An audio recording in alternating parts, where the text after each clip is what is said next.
The county of Kent, which lies in the very southeastern part of England, is often referred to as the Garden of England. It refers to the fact that Kent has traditionally been dominated by agriculture. This is why Kent is home to many orchards, as well as hop fields. Kent is also home to many of the most beautiful country parks in the south, such as Sissinghurst and the gardens around one of the country's most beautiful castles, Leeds Castle. Kent borders the counties of East Sussex, Surrey and Essex, as well as Greater London. The Kent coast borders the North Sea and, of course, the English Channel and the Strait of Dover to the south. Kent is connected to mainland Europe via the Eurotunnel. Kent has much that is considered typically British. Small villages and towns with thatched cottages, quaint half-timbered houses, winding, cobbled streets, and a flair that ranges from medieval to Victorian. The coast offers many beaches, hiking and cycling trails, such as the 260-kilometre Saxon Shoreway, which leads from Gravesend in Kent to Hastings in the county of Sussex. In the south, the famous white chalk cliffs of Dover are enchanting, from where you can see as far as the coast of France in good weather. Kent is home to such famous places as Rochester, famous above all for one of the great writers of English literature, Charles Dickens. The northern part of Kent is home to one of the country's most important cities, Canterbury, the seat and heart of the Anglican Church.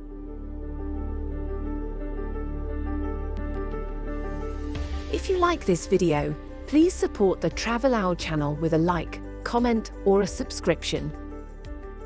Thank you.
Originally, there was a pig farm on the site of today's castle.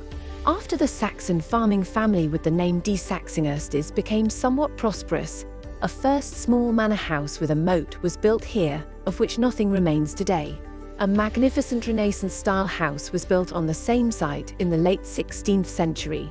During the 7 Years' War, French prisoners were housed in the building, who called it Château de Sissinghurst, from which the current name Sissinghurst Castle originated.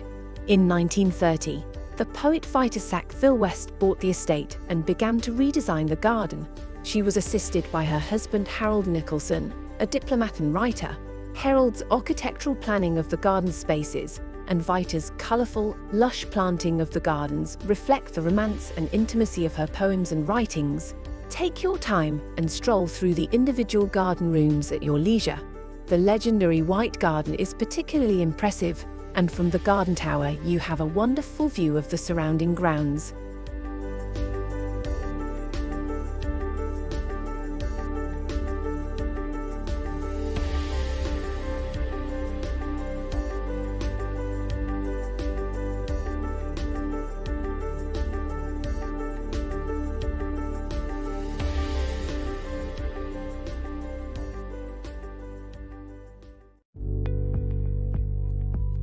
Dover has been England's main channel crossing port for more than 2,000 years and is the most popular destination for ferries from Europe. Dover Castle, one of England's most iconic castles, was built to guard the gateway to England in the Middle Ages.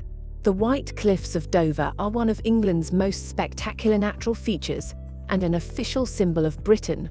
To appreciate their beauty and enjoy their special appeal, take a cliff walk along these dramatic cliffs and experience the amazing views across the English Channel and towards the French coast.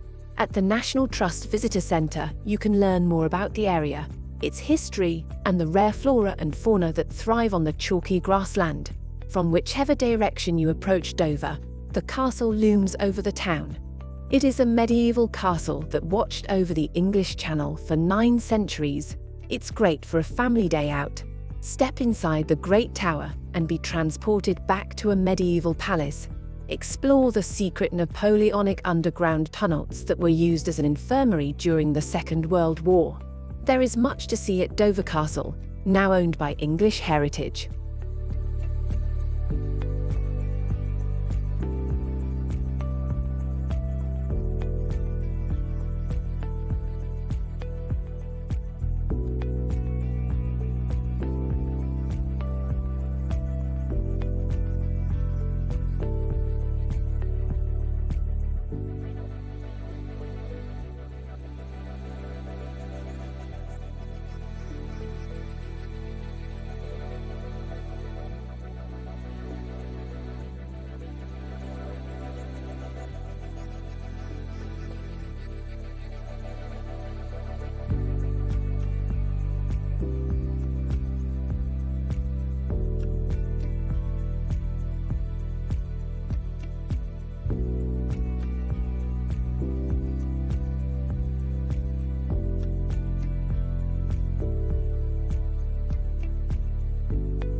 Perhaps being so close to Europe helps infuse Ramsgate with a cosmopolitan vibe. A bustling royal harbour borders a yacht-packed marina, awash with history and overflowing with continental charm. It's a must-see historic port.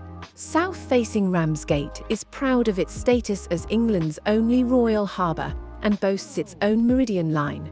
5 minutes and 41 seconds ahead of GMT, you'll find it in the Maritime Museum, along with artifacts evoking the town's rich heritage of fishing, shipbuilding, and shipwrecks. Ramsgate's compelling past includes landings by Anglo-Saxons, Romans, and Saints. It is also part of the historic Confederation of Cinque Ports. Fine architecture peppers the town, elegant Georgian terraces, and impressive Regency villas. Don't miss the Pugin and St. Augustine Visitor Centre and Shrine, celebrating the first Archbishop of Canterbury, St. Augustine, who landed at Ebbsfleet in 597 AD, bringing Christianity back to England. In Ramsgate, the water is irresistible. Hop on a boat trip to spot seals basking on the Goodwin Sands or discover gorgeous beaches and bays. Bask yourself in the warmth of the exquisitely restored Georgian Italianate glass house, situated in King George VI Park. Superb walking trails lead from the bustling port to the exhilarating cliffs. Walk the coastal path to Broadstairs, or head south on the epic Saxon shoreway to bird and wildlife-rich Pegwell Bay Country Park. What better way to discover the town and surrounding area than on an active Ramsgate walking route?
The beautiful coastal town of Broadstairs enchants travellers with its 7 bays, where towels line the sand in the summer months.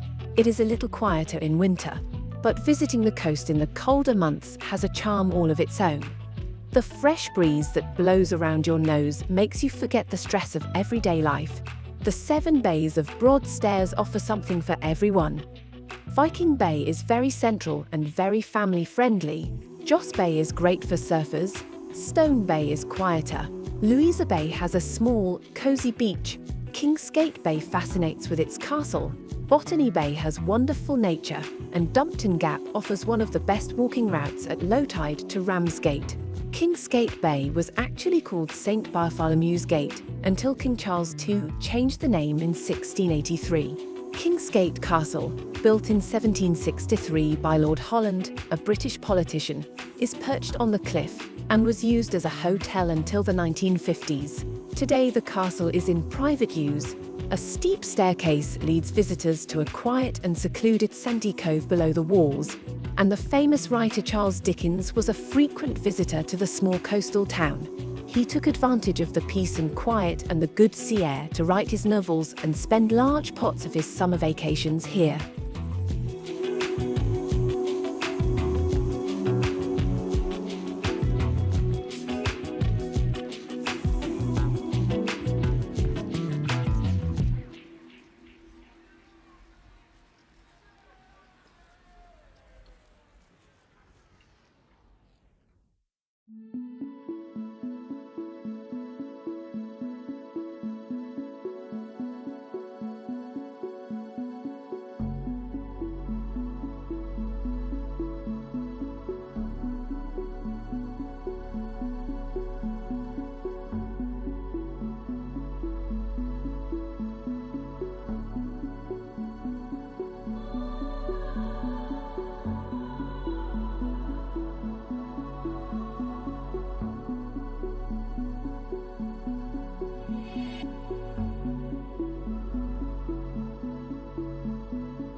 Sandwich in Kent is one of the best preserved medieval towns in England. In the 13th century, it was England's main port for the export of wool. But in the 15th century, the river silted up and trade moved along the coast to Deal. The town is now about 3 kilometres inland. The entrance to the town is guarded by the twin towers of the Barbican Gate, built in 1539. It is a pleasure to explore the narrow winding streets of this medieval town. Sandwich Bay stretches between Ramsgate and Deal. The area is made up of shallow sand, salt marshes and sand dunes, and is of great ecological importance with protected areas and nature reserves. 3 of the UK's most prestigious golf courses are located here: the Royal Cinque Ports, Royal St George and Prince's Golf Club.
Originally a Tudor fortress, Walmer Castle, which is under the patronage of English Heritage, developed into a stately home for the Lords Warden of the Cinque Ports and became the residence of famous names.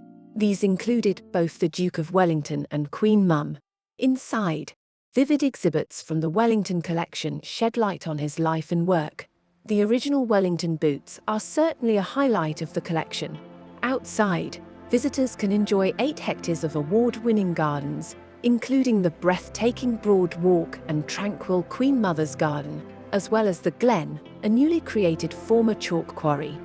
In 2019, the Glen at Walmer was to be opened to the public for the first time in 100 years.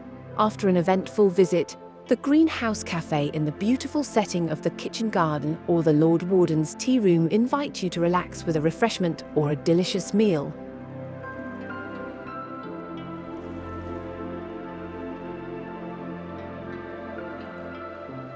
Rochester has a lot to offer with its historic old town, castle, cathedral, shipbuilding, and its connection to one of Britain's most famous novelists, Charles Dickens.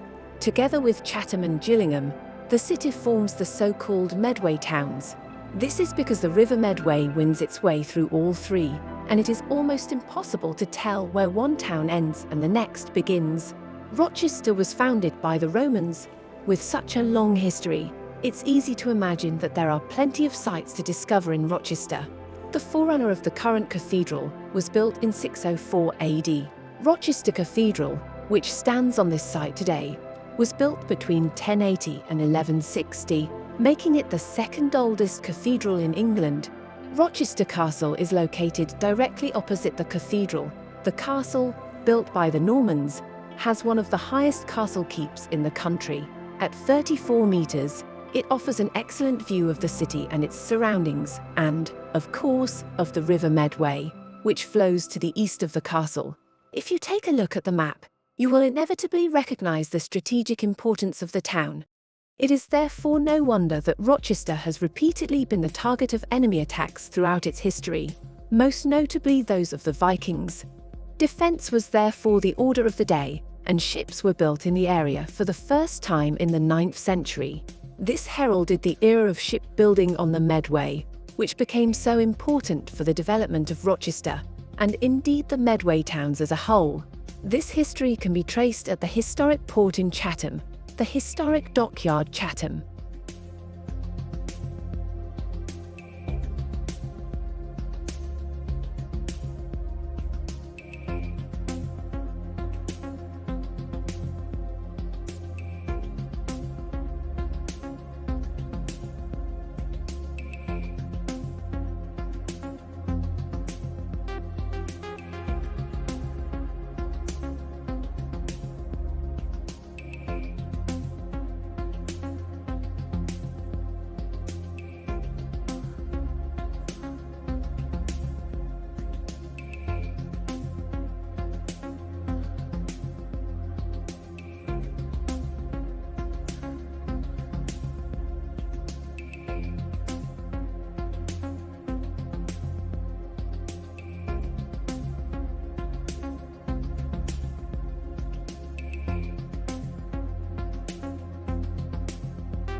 Chatham is a fascinating maritime destination with a history stretching back over 400 years. Famous seafarers Hawkins, Drake, Nelson and Gillingham-born Will Adams would have known the area well. Always fearing invasion, Henry VIII constructed a dockyard at Chatham, now a major visitor attraction in Medway, known as the historic dockyard Chatham. The great British author, Charles Dickens, moved to Chatham at the age of 5 when his father John Dickens worked in the Royal Navy Pay Office at the dockyard. The next 7 years of Charles' life were spent exploring the docks, George and Chatham, and accompanying his father on long walks in the surrounding countryside.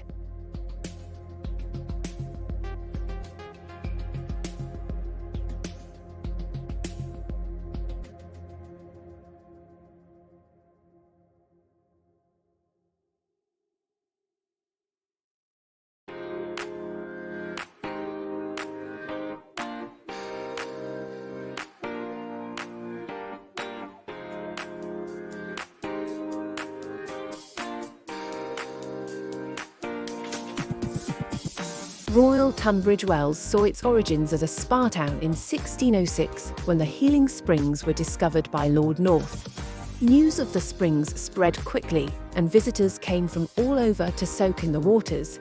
The spring is located in the Pantiles, the original part of the town, an avenue cobbled with curved roof tiles and lined with tall 17th and 18th century houses. From Easter to September, it is possible to taste the water from the Chalybeate Spring. Tunbridge Wells is a 30-minute train ride from London and is a perfect stopover between London and the coast. Tunbridge Wells is surrounded by a wide variety of gardens of all shapes and sizes, as well as the famous gardens such as Sissinghurst Castle Gardens, Great Dixter and Bateman's. There are some lesser-known gems waiting to be discovered.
Deal in the White Cliffs country is picturesque, quirky, and one of the most charming seaside towns in Kent. It is steeped in history. Take a leisurely stroll along the pier and enjoy a look back at a view that has barely changed for a century. Discover the history of Deal and explore the maze of narrow streets and alleyways, which was famous for its smuggling in the 18th century. There are a variety of excellent restaurants. Sample the culinary delights of Deal Pier Kitchen or try fresh, locally caught fish in one of the waterfront bistros or the cozy restaurants in the city centre. If you love art, you'll love Deal. Immerse yourself in the atmosphere of Deal's art scene and browse through the art galleries and exhibitions. Enjoy a range of events, including Deal's Festival of Music and the Arts, a popular 2-week festival with a wide range of performances from street music to opera.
Whitstable is known for 3 things in particular, and should therefore be added to any itinerary through the south of England. The typical flair of an English coastal town with its small streets, stores, restaurants and beach, an art scene to be proud of and, of course, oyster fishing. Oyster fishing has been firmly established in Whitstable since the end of the 19th century. There is even an annual oyster festival, the Whitstable Oyster Festival, a very special attraction in Whitstable. Numerous cultural events take place at this time. Visitors make a pilgrimage to Whitstable, celebrate and have a good time, sit in the harbour at the various outdoor seating areas and food stalls, visit restaurants or pubs and eat oysters and, of course, fresh seafood in general. However, the harbour is generally a place that should not be missed on a walk through Whitstable, and is simply one of the sights of Whitstable, as well as the obligatory food stalls, the oyster shacks, which are open all year round. There is also the harbour market. It is an attraction in Whitstable mainly because of the small arts and crafts stalls, but also alternative, independent craft stores and galleries. The High Street is of course the place to shop, but Harbour Street is also the place to be. There are numerous small independent stores along both streets where you can browse to your heart's content for clothes, whether new or vintage, art, and all kinds of souvenirs. You can also stop off at a small cafe in between. The big chains have not yet found their way to this small town, and the cafes have a quaint character.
Folkestone is a charming coastal town in the county of Kent. Located on the English Channel, the town has a rich history and a unique maritime atmosphere. In the 19th century, Folkestone was a popular seaside resort for wealthy Londoners, which can still be seen in the townscape. Two large hotels were built back then, a promenade with great sea views and also a stage for musicians. The port of Folkestone was once an important ferry port for connections to France and Belgium.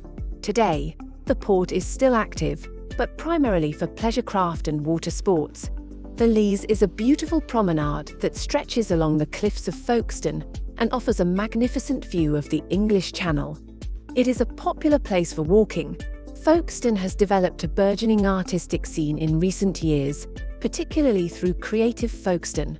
This organisation has helped to make the town a hub for contemporary art and culture. Folkestone is also the location of the Eurotunnel, which is an important link between the UK and mainland Europe. The town is therefore used by many as a place to stay overnight before or after a crossing. There are also numerous interesting sites in the area surrounding the town, such as the famous White Cliffs of Dover and many miles of beaches.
Aylesford is a large village on the River Medway, accessed via a medieval five-arched bridge. There has been human settlement here since Neolithic times, as evidenced by the long barrows of Kit's Coty to the north of the village. Today Aylesford retains its historic core, but the settlement has spread along the river in both directions, with railroad works and a busy shopping outlet bringing a modern bustle further from the historic centre. Aylesford seems to have attracted famous battles throughout British history. Hengist the Jute fought the British leader Vortigern here in 455 AD. King Alfred defeated the Danes in 893 AD, and Edmund Ironside did likewise in 1016, pursuing the fleeing invaders all the way from Otford and killing many by the time they reached Aylesford, and the royals kept coming. William the Conqueror took Aylesford Manor for himself after the Norman conquest. The most iconic structure in Aylesford is the 14th century bridge that still carries traffic across the River Medway into the village. Close to the village is Aylesford Priory, a restored medieval monastic building of the Carmelite monks dating back to 1242. After the Reformation, the monastery was sold into private hands, and the monastic buildings were converted into a luxurious mansion. In 1949, the Carmelite order bought the site and refounded it, restoring many of the original medieval elements. The historical highlight is the Pilgrims' Hall, which was built around 1280.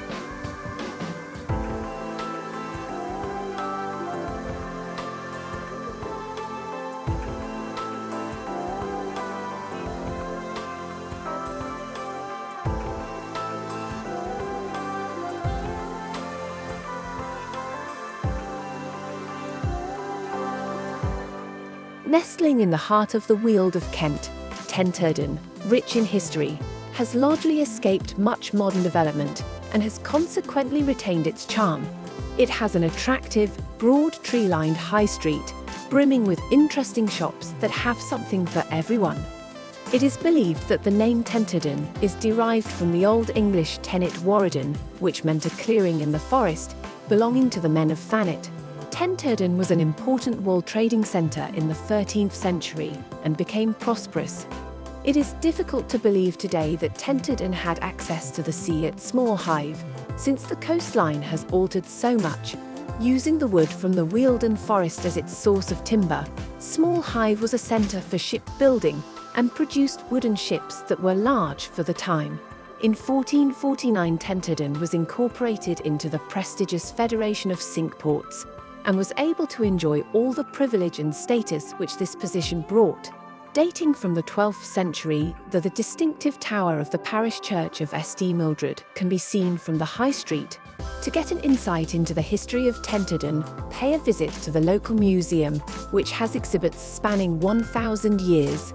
William Caxton, who pioneered printing in England, is believed to have been born in Tenterden.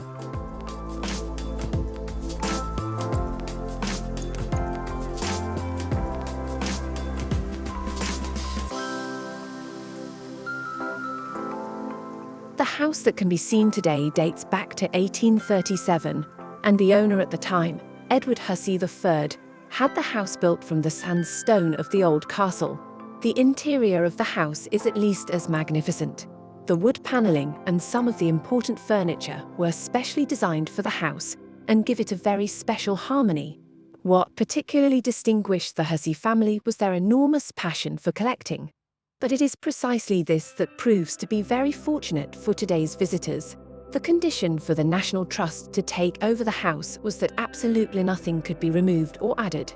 As a result, the tour of the house offers a perfect insight into the life of a wealthy family over several generations, and you always get the feeling that the last occupant, Betty Hussey, has only just left the house to run a few errands.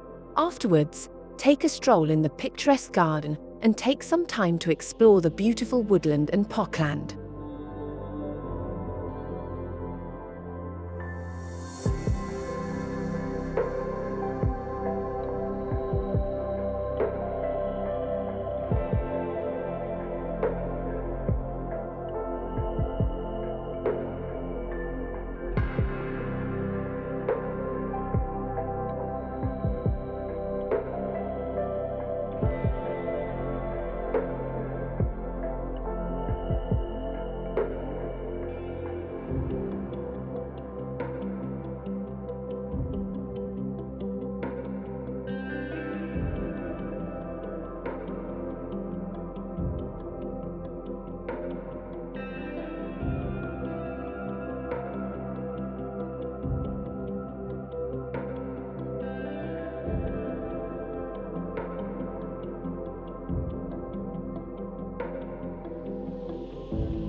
From an archbishop's palace, a royal house to the Sackville family home, Knole has remained largely unchanged for 300 years.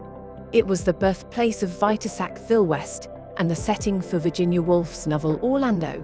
The park is the only remaining medieval deer park in Kent, and it supports a herd of sika and fallow deer, which are direct descendants of those which inhabited it in Tudor times.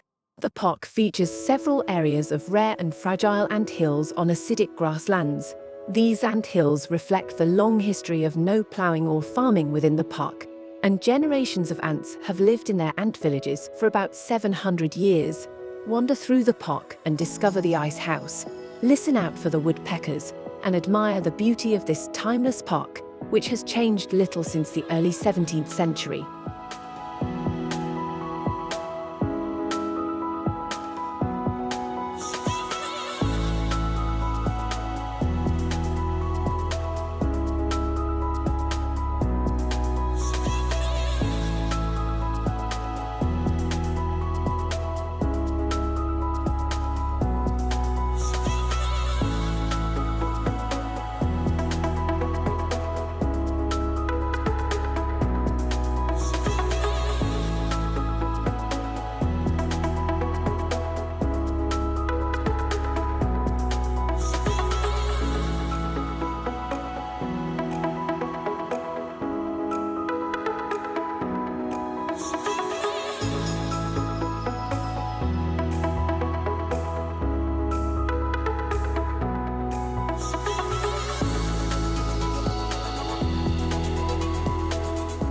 For more than 200 years, Margate has been attracting vacationers to its glorious crescent-shaped sandy beach. This timeless English seaside town on the Kent coast combines good old world charm with 21st century culture. Before the age of railroads, Londoners came to Margate by sea, on steamboats moored at the stone jetty known as Margate Pier, built in 1815. The Turner Contemporary is the leading art gallery in the southeast of England. It opened in 2011, and inspired by J.M.W. Turner, the gallery presents contemporary and historical art in a beautiful seaside setting. The gallery is located on Margate's Promenade, exactly where Turner lived when he visited the town. Dreamland was the UK's original amusement park and reopened in 2015 after being stylishly restored and recreated. There are retro fairground rides, classic slideshows, and all the delights of a British seaside vacation. In Margate's Old Town, you'll find chic eateries, galleries, antique stores alongside traditional seafood stalls and fish and chip stores. The cobbled streets are full of unique stores showcasing the work of local artists, and the cafe culture and street markets make it well worth spending some time here.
The origins of Leeds Castle go back to the time of the Anglo-Saxons, namely to the year 857, when they built a residence on this site.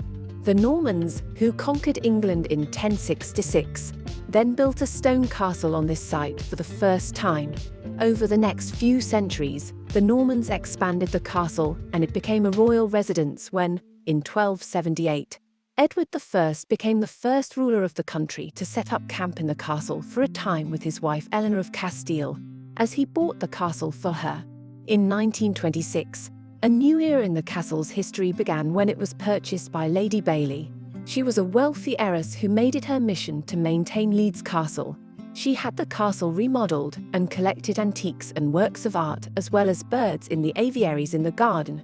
She also set up a trust, which took over the management of the castle in 1974. To this day, it ensures that the castle is preserved and remains open to the public. It is now one of the most popular excursion destinations in England. Leeds Castle is a moated castle, as it is situated in the middle of a lake and was built on 2 islands. The castle is surrounded by a Mediterranean garden and a beautiful, typically English landscape park. Numerous footpaths invite you to take a stroll, sunbathe, and have a picnic.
Faversham, the oldest market town in Kent, is steeped in history and sits on a winding stream.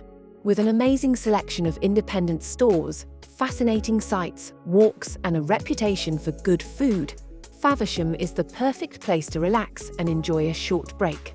Faversham dates back to pre-Roman times and is mentioned in the Domesday Book.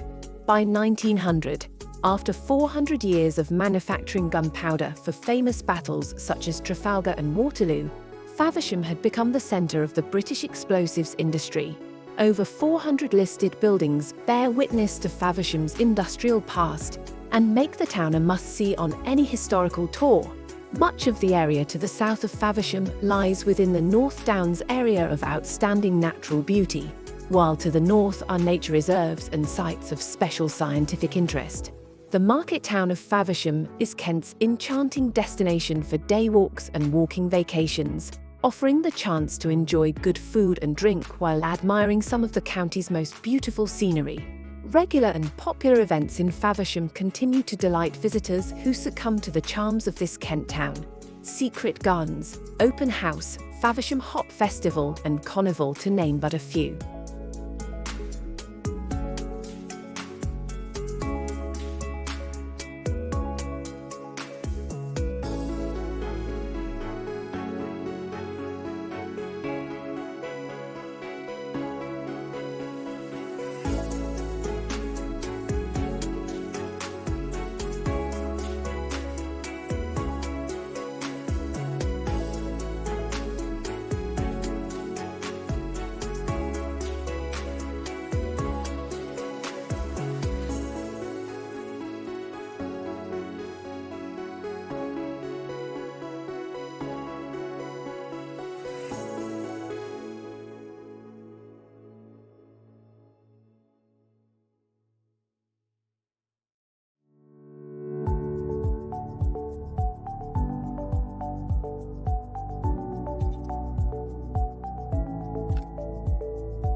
In the very south of England, and only around 90 kilometres southwest of the capital London, lies the historically charming city of Canterbury. It is the ideal destination for a city break in England. The small town invites you to go sightseeing. Traces of the Middle Ages can be seen on every corner. This makes Canterbury seem a little enchanted. The two-armed river, the Stour, which meanders romantically through the town, also contributes to this. Although the city is quite small, it has a cosmopolitan feel, as the heart of the Anglican Church of England beats here. The Archbishop of Canterbury, the spiritual leader of the Anglican Church of England, is also based here. Anyone spending a vacation in Canterbury will be confronted with the history of the city at every turn. The settlement of the area, in the middle of the two arms of the River Stour, dates back to the Paleolithic age. Canterbury Cathedral is a popular tourist attraction. It is still the seat of the Archbishop of Canterbury, who presides not only over the Church of England, but also over the Anglican Church worldwide. The cathedral itself, together with the nearby ruins of St. Augustine's Abbey and St. Martin's Church, has been a UNESCO World Heritage Site since 1988. As it stands today, it is no longer the original church building from the 6th century AD.